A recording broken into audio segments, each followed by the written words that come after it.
The sun dipped low over Seattle's skyline, casting a warm amber glow through the tall, arched windows of La Lumière, the city's crown jewel of fine dining. Nestled in the heart of downtown, the restaurant was a haven of elegance, its interior alive with the soft hum of cultured conversations, the delicate clink of fine porcelain, and the subtle fragrance of lavender mingling with polished mahogany. Ornate brass chandeliers hung from the vaulted ceiling, their light dancing across intricate mosaic floors that depicted scenes of Pacific Northwest landscapes. Patrons, clad in bespoke suits and shimmering evening gowns, savored their meals on plush, silk-upholstered chairs, surrounded by gold-accented cutlery and crystal glassware that sparkled like stars. The ambiance was one of refined opulence, a testament to La Lumière's reputation as a sanctuary for Seattle's elite. The heavy glass doors swung open, and an elderly Asian woman stepped inside. Her movements were slow but deliberate, her posture erect despite the visible weight of her years. She wore a threadbare charcoal jacket, its edges frayed from decades of use, over a simple white button-up shirt with cuffs that bore faint signs of wear. A faded gray fedora rested low on her brow, casting a shadow over her weathered face, where lines told stories of resilience and quiet triumphs. Under her arm, she clutched a worn brown leather satchel, its surface scuffed but lovingly maintained. On her wrist gleamed an old pocket watch, its face scratched yet polished to a soft shine, as if it were a cherished relic. As she crossed the threshold, her eyes flicked upward to the elegant La Lumière sign, etched in gold above the entrance. A faint, almost imperceptible smile curved her lips before it vanished, replaced by a calm, composed expression that carried a quiet authority. A few diners glanced her way, their eyes lingering on her unassuming attire before returning to their plates, curiosity tinged with judgment. The young hostess, impeccably dressed in a sleek black uniform, greeted her with a smile that was polite but strained, her gaze subtly assessing the woman's scuffed shoes and faded hat. "Do you have a reservation, ma'am?" she asked, her voice smooth but laced with a hint of skepticism as she tapped her tablet, her manicured nails clicking softly. "Yes, under the name Lynn," the woman replied, her voice steady and courteous, with a warmth that seemed to soften the air around her. "I believe I'm the first of my party to arrive." The hostess scanned her tablet, her brow furrowing slightly before she nodded. "Right this way, Ms. Lynn," she said, her tone professional but cool. She led the woman to a small table tucked near the service entrance, far from the restaurant's prime seating by the grand windows overlooking the Puget Sound.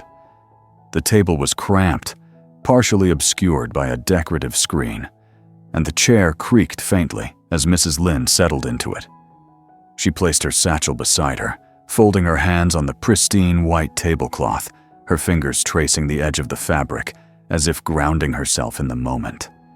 She didn't order immediately. Instead, her eyes roamed the room, sharp and attentive, taking in every detail. The way the chandeliers cast prisms of light, the servers' brisk movements, the diner's subtle glances. This was no ordinary visit, and every moment mattered. Minutes ticked by, each one stretching longer than the last. The server assigned to her section, a young man named Ethan in his early 30s, glided past her table multiple times without so much as a glance. Ethan was a star at La Lumière, known for his charm and efficiency, particularly with the restaurant's wealthier clientele. His tailored black vest and crisp white shirt accentuated his confident stride, and his practiced smile rarely faltered when serving those he deemed worthy of his attention. In his mind, honed by years in upscale service, guests like Mrs. Lynn, unassuming, dressed in worn clothing, rarely tipped well and could detract from his focus on high-paying patrons. This perspective had been shaped by countless shifts where he'd seen clear disparities in how different customers were treated, a silent hierarchy that rewarded charm directed at the right tables. His smile was a tool, wielded with precision, but it dimmed when faced with someone who didn't fit his mold of affluence. Ethan was engrossed in tending to a group of well-dressed diners who had arrived after Mrs. Lin, offering them leather-bound menus and chilled sparkling water with a flourish. "Might I suggest the evening special, a truffle-infused risotto with local morels?" he said, his voice warm and inviting, earning appreciative nods from the group. When he finally approached Mrs. Lin's table, his smile vanished, replaced by a clipped, perfunctory tone. "Apologies for the wait, ma'am," he said, his eyes flicking over her frayed jacket and faded hat with a trace of disdain, as if questioning her presence in such an upscale venue. "It's a busy evening. I'll be back shortly to take your order." His words were polite but hollow, and he turned away before she could respond. Mrs. Lin nodded graciously, her voice soft as she thanked him, though she noticed the prompt service given to nearby tables occupied by younger, more stylish diners. A couple 2 tables away whispered, their voices low but audible. "She looks out of place," the man murmured, peering discreetly over his wine glass. "Maybe she wandered in by mistake, looking for somewhere else?" His companion frowned, her brow creasing as if trying to reconcile Mrs. Lin's presence with the restaurant's exclusivity. Another diner, a middle-aged woman in a pearl necklace, cast a fleeting glance, her expression a mix of curiosity and mild disapproval. The minutes stretched into what felt like an eternity. Ethan continued to bypass Mrs. Lin's table, his attention fixed on other guests, refilling their glasses and offering dessert recommendations with practiced ease. On one pass, he muttered, "We're short-staffed tonight," barely pausing as he hurried by, his tray laden with dishes for another table. Mrs. Lin's lips pressed into a thin line, a faint crease forming on her brow as she inhaled the faint scent of rosemary and roasted lamb wafting from the kitchen. The chill she felt wasn't from the air-conditioned room, but from the familiar sting of dismissive treatment, a subtle language of exclusion she'd encountered countless times in her life.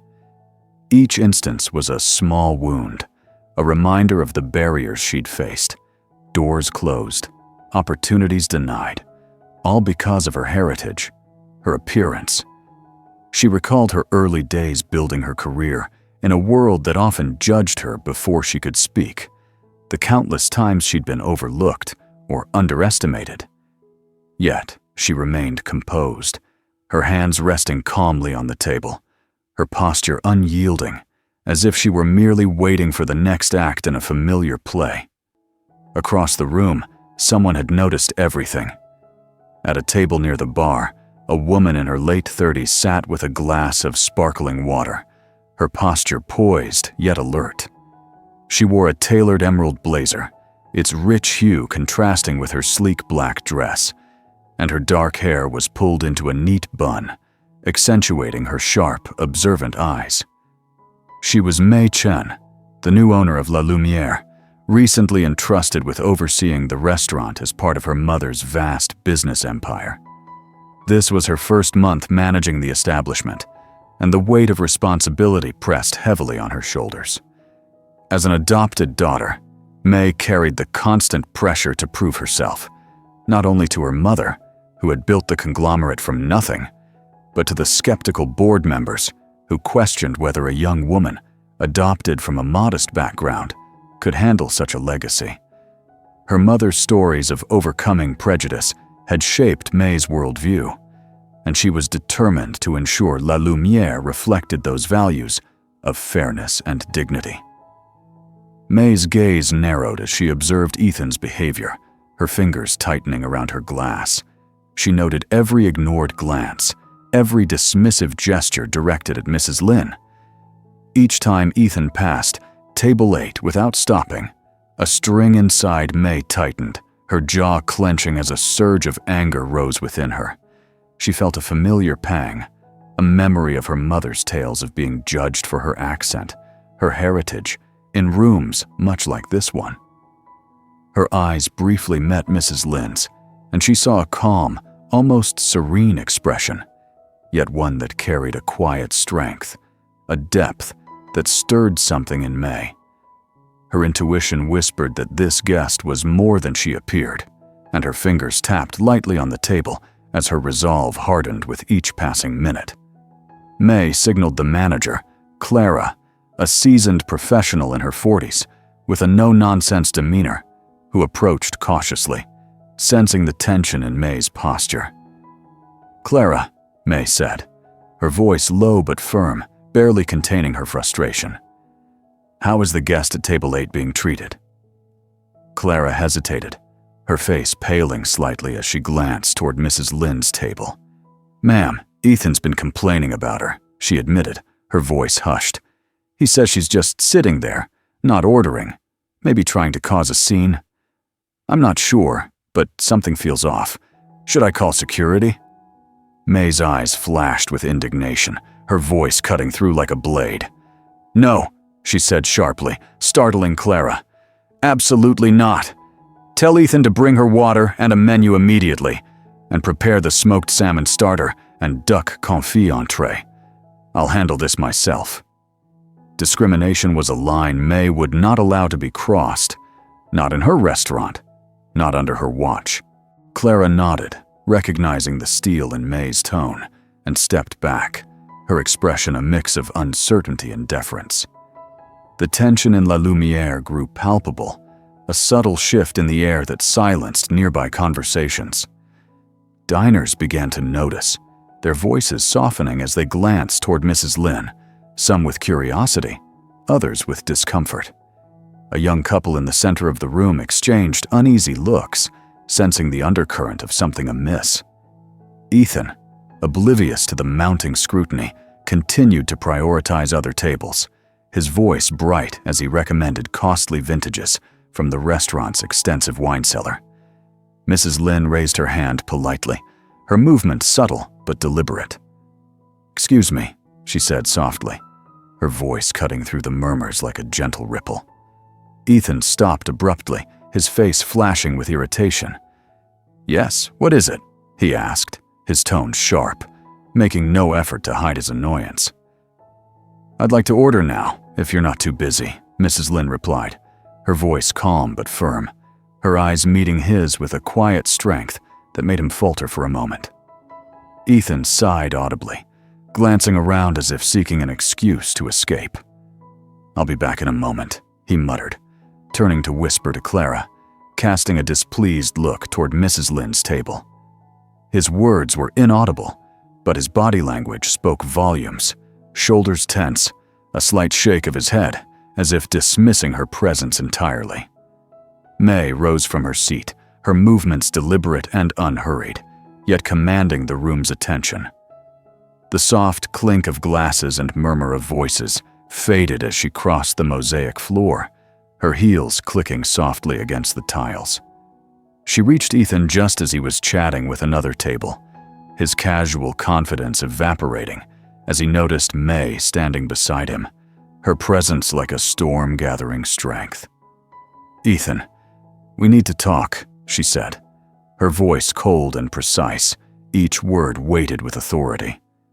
Ethan stammered, forcing a smile that didn't reach his eyes. "Miss Chen, I didn't know you were here." "I've been here," May interrupted, her gaze piercing, sharp as a knife. "And I've been watching." Ethan's smile faltered, his hands fidgeting with his notepad. "Watching what?" he asked, his voice betraying a hint of nervousness. May glanced toward table 8, her expression unwavering. "I've seen how you've treated a guest as if her appearance made her less worthy, as if she didn't belong in this restaurant. You've served other tables with enthusiasm, refilling their glasses, suggesting specials, while ignoring hers entirely." Ethan flushed, his face reddening as he scrambled for words. "I'm sorry, Ms. Chen. It's just been hectic, and she—" "No excuses," May snapped, her voice cutting through his words like a whip. "This is my restaurant, and every guest who walks through these doors deserves respect, regardless of how they look or where they come from." I saw it all, Ethan. Every glance, every dismissal. The whispers around them grew louder, diners leaning in to catch the exchange. Mrs. Lin remained still at her table, her hands folded, her expression calm but observant, as if she were a silent witness to a pivotal moment. "Enough," May said, her tone colder than the Seattle night outside. "Go home, Ethan. Reflect on your actions. We'll discuss this tomorrow morning." Ethan stood frozen, his face a mix of shock and shame, his hands gripping his notepad so tightly, his knuckles whitened. The weight of his mistake settled over him, and for a moment, he seemed unable to move, his usual confidence shattered. Just then, Mrs. Lin rose slowly from her table, her movements graceful despite her age. She approached May and Ethan, placing a gentle hand on May's shoulder, her eyes warm but resolute, carrying a depth of experience that seemed to fill the space around her. May turned, her professional demeanor softening, a flicker of surprise crossing her face. "Mother, what are you doing here?" she asked, her voice steady but laced with confusion, her mind racing to process the moment. Mrs. Lin smiled faintly, her gaze shifting to Ethan with a knowing, almost teasing look. "Daughter, do you remember the lessons I taught you about treating everyone with dignity, no matter their appearance or background?" May froze, a chill running down her spine, her breath catching as the realization hit her. Her gaze shifted from her mother, dressed in her worn jacket and faded hat, to Ethan, whose face had drained of color, his eyes wide with shock. "Mother," Ethan stammered, his voice barely audible, his eyes darting between May's polished appearance and Mrs. Lin's unassuming attire. The assumptions he'd held, about wealth, about status, about who belonged in La Lumière, crumbled in an instant, the realization hitting him like a tidal wave. He had misjudged the very person who had built the restaurant, the matriarch of the empire he served. May nodded, her eyes locked on Ethan, her voice steady but heavy with conviction. "Yes, my mother, who raised me and taught me the values I uphold today." Ethan's hands trembled, his notepad slipping slightly as he struggled to process the weight of his mistake. He had prided himself on his service skills, on his ability to read a room and charm the right guests, yet he had failed a fundamental test of character, one that cut deeper than any missed tip. May turned to her mother, a mix of relief and embarrassment washing over her, her face flushing with the weight of the moment. "Mother, I'm so sorry you went through that," she said, her voice softening, a trace of shame in her eyes for the actions of her staff. Mrs. Lin placed a hand on May's arm, her eyes serious but kind, radiating a quiet strength that seemed to steady the room. "Are you all right, daughter?" she asked, her voice gentle but weighted with meaning. "What I saw today was more important than a meal."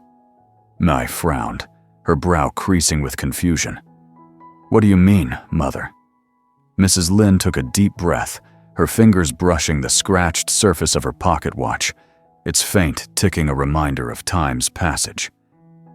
"This watch," she said, her voice soft but resonant, "I bought when La Lumière was just a small cafe on the edge of town, when you were still a child, barely reaching the counter. I worked tirelessly to earn respect in places like this, facing judgment for my heritage, my accent, my appearance. I wore this watch through every challenge, every closed door, every whisper behind my back. It's a reminder of those struggles and the importance of treating everyone equally, no matter how they look. Today was a test, May, not to see if you recognized me, but to see how you'd handle the kind of treatment I once endured. I wanted to know if you'd uphold our family's values as you take on this empire." May's eyes widened, her heart pounding so loudly she could hear it echoing in her ears. "Mother, you're saying all of it," she stammered, her voice trembling with the weight of the revelation. Mrs. Lin nodded, her expression calm but resolute. "I'm transferring my shares in the conglomerate to you. May, La Lumière, the hotels, the vineyards, all of it. I needed to see you act with integrity, not just manage operations. You passed, daughter. You showed courage and fairness, even when it was difficult."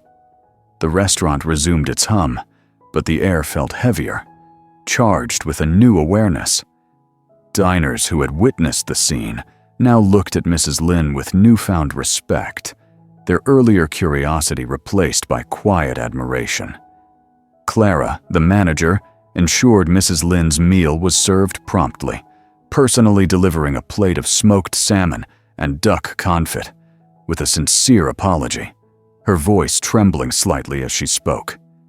Mrs. Lin accepted with her usual grace, settling back to enjoy her meal, her demeanor unruffled, as if the earlier slights had been mere ripples on a vast, steady lake.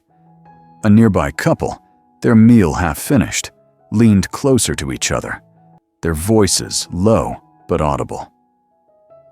"I can't believe he treated her like that," the woman whispered, shaking her head in dismay. "It makes you wonder how often this happens without anyone stepping in. People still think they can look down on others just because they don't fit some image." Her partner nodded, his expression thoughtful. "It's not just about seeing it, it's about standing up to it. Like Miss Chen did." May overheard their words as she passed their table, and they struck a chord deep within her, a bitter yet determined resolve rising. She would not allow anyone to experience what her mother had endured in her own restaurant, not while she was in charge. Ethan lingered near the bar, his face flushed, his eyes puffy as he listened to Mrs. Lin and May's conversation. Each word from Mrs. Lin felt like a dagger, piercing the arrogance and prejudice he'd carried for so long. Shame overwhelmed him, not just for risking his job, but for failing to see Mrs. Lin as a person, for reducing her to a stereotype based on her clothing and appearance. He wondered if he could change, having been so entrenched in his biases for years, his actions shaped by a system that rewarded superficial judgments. The weight of his mistake pressed down on him, urging him to stay and witness the outcome, to learn from the moment rather than flee from it. As May sat beside her mother, Mrs. Lin reached across the table and took her hand, her grip firm yet comforting. "You've built something remarkable here, May," she said softly, her voice carrying the weight of years of struggle and triumph. "But remember, a place like this isn't just about the food or the decor. It's about how every guest feels when they walk through these doors, regardless of their background or appearance." May nodded, her voice tinged with emotion. "I know, Mother. I won't let you down. I promise." Her words were a vow, not just to her mother, but to herself, a commitment to lead with the values that had shaped her upbringing. Mrs. Lin smiled, a warmth in her eyes that softened the lines of her face. "I believe you, May. You gave everyone here a lesson today, and you handled it with integrity. That's what truly matters." As they finished their meal, May escorted her mother to the door, the crisp Seattle night air a refreshing contrast to the intensity of the evening. As they passed the bar, Ethan emerged, his face determined, despite the flush of shame still lingering on his cheeks. "Ms. Chen, Mrs. Lin," he said, his voice choked and trembling. "I'm deeply sorry. I was wrong. I acted unprofessionally and unfairly. I don't know what else to say except that I truly regret it. I'll try my best to change." May looked at him, her eyes serious, but not without a hint of understanding. Mrs. Lin stood beside her, her expression calm but observant, her presence a quiet anchor. "Ethan," May said, her voice firm but measured, "La Lumière demands respect for all who enter. you're suspended for 1 week without pay and will attend intensive diversity and hospitality training. When you return, you'll personally apologize to every staff member and guest who witnessed this incident. Do you accept?" Ethan's eyes widened, a spark of hope and astonishment flickering in his expression, as if he couldn't believe the second chance. He nodded quickly, tears welling up, his voice trembling. "Yes, thank you, Miss Chen. I accept. I'll do anything to make this right." For Ethan, this wasn't just about keeping his job. It was an opportunity to atone, to unravel the deeply ingrained perceptions he'd held for so long.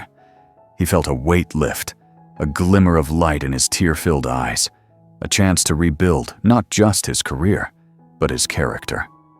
Mrs. Lin offered a subtle nod, a faint smile gracing her lips, not one of full forgiveness, but of acknowledgement that change was possible with effort.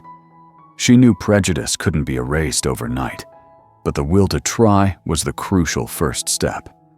Around them, the staff moved with a newfound attentiveness, their service more careful, as if the evening's events had set a new standard. The lesson wasn't just for Ethan, but for everyone who had witnessed the scene, a reminder that respect and kindness were the foundation of La Lumière's identity.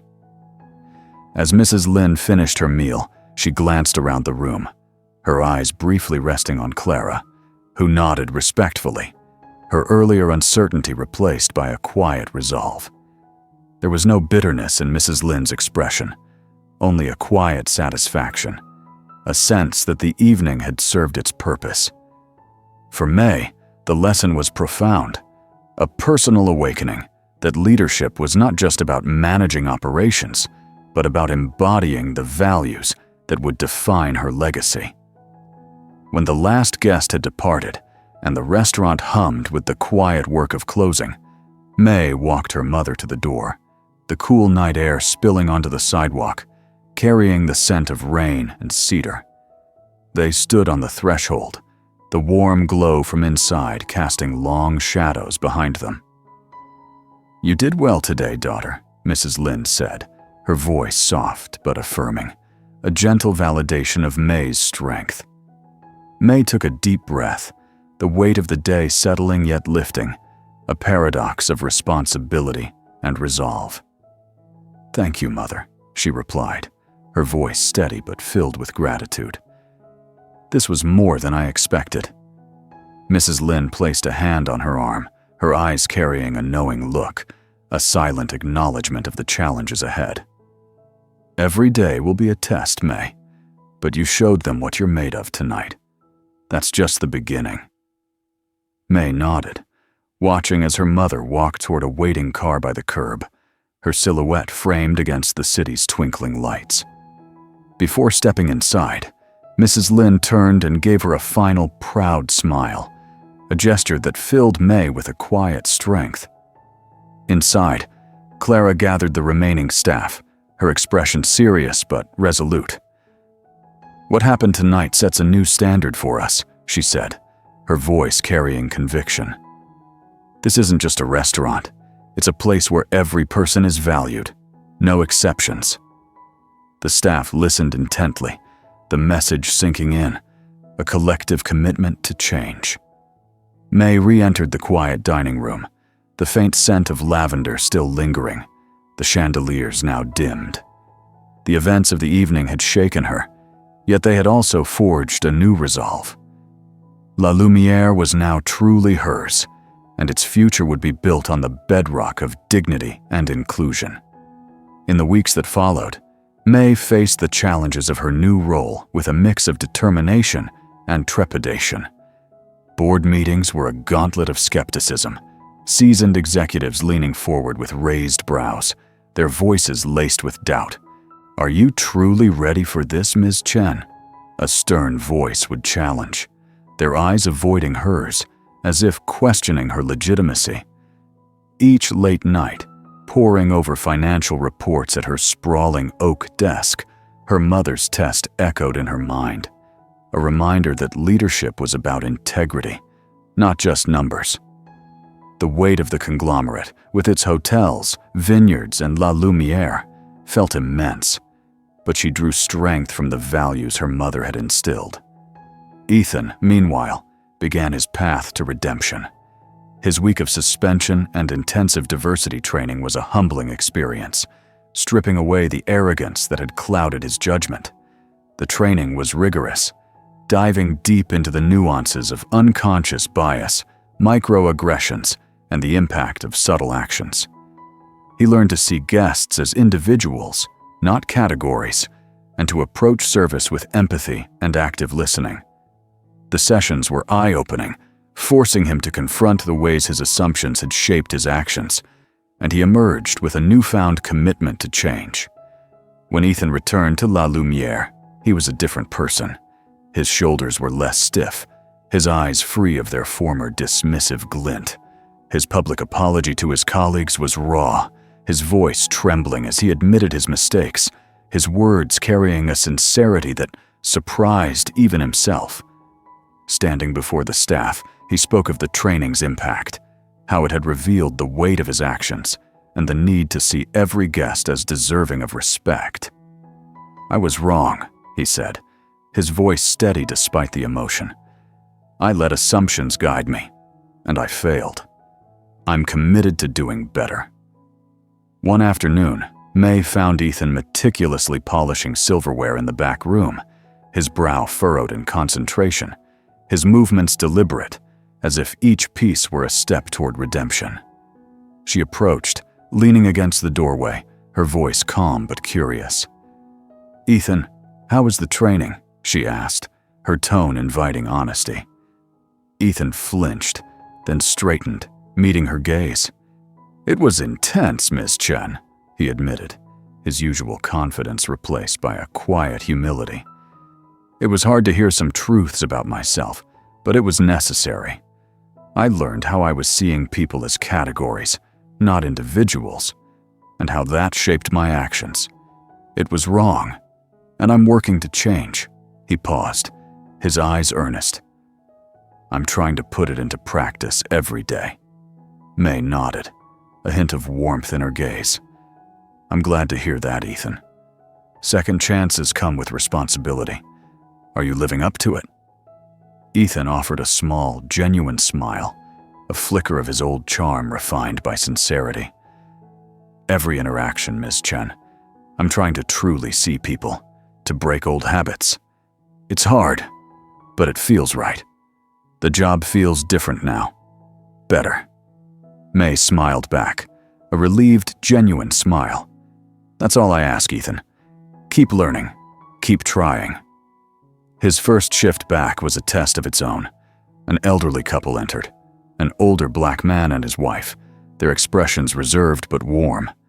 Ethan felt a nervous tremor, his hands clenching briefly before he took a steadying breath. This time, there was no calculated smile, no assessment of their potential tip. "Welcome to La Lumière," he said, his voice sincere, a genuine light in his eyes. "It's a pleasure to serve you." The couple met his gaze, their initial caution softening into a shared smile. Ethan felt a warmth spread through him, a fulfillment not tied to gratuity but to connection. He listened intently, anticipating their needs, refilling glasses with care, delivering plates with a newfound respect. Each interaction was a step toward rebuilding trust, not just in himself, but in the restaurant's promise of dignity. Word of May's uncompromising stance and Ethan's visible transformation spread through Seattle's dining circles. La Lumière gained a new reputation, not just for its exquisite smoked salmon and duck confit, but for its unwavering commitment to inclusivity and genuine hospitality. May, still grappling with the pressures of her role, felt a quiet, powerful pride. The path ahead was daunting, filled with boardroom battles and skeptical glances, but she knew that by leading with courage and compassion, she was honoring her mother's legacy, one respectful interaction at a time. La Lumière, under her watchful eye, was becoming a beacon of dignity, where every guest was valued, and every moment was an opportunity to uphold the values that defined her family's empire.